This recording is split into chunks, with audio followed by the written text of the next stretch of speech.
AIADMK BJP మిత్రపక్షానికి సుప్రీంకోర్టులో భారీ చుక్కెదురైంది.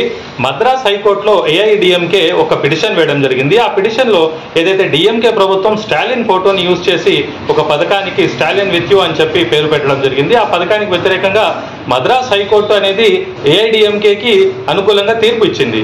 బతికున్న రాజకీయ నాయకుల పేర్లు, సీఎంల పేర్లు పథకాలకు పెట్టరాదన్న విధంగా చెప్తే అది డిఎంకే తీసుకువెళ్లి సుప్రీంకోర్టులో ఛాలెంజ్ చేయగా సుప్రీంకోర్టు ఏఐడిఎంకే నేత షణ్ముగన్ కు 10 లక్షల రూపాయల జరిమానా విధిస్తూ ఈ విధమైన రాజకీయ ఏదైతే గొడవలు ఉంటే మీరు కోర్టు అవతలు చూసుకోవాలి, ఎన్నికల్లో చూసుకోవాలి, కానీ ఇలా కోర్టుల సమయం వృధా చేయరాదు.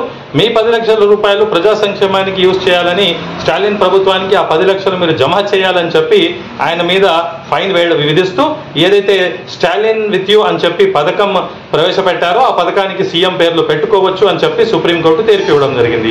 అయితే ఈ తీర్పు అనేది సంచలనంగా మారింది.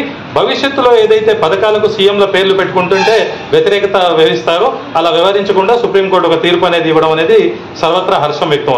మరిన్ని వీడియోస్ మరియు అప్డేట్స్ కోసం అడ్వకేట్ సాదిక్ షేక్ యూట్యూబ్ ఛానల్ని లైక్ చేసి సబ్స్క్రైబ్ చేయగలరు. Thank you one and all.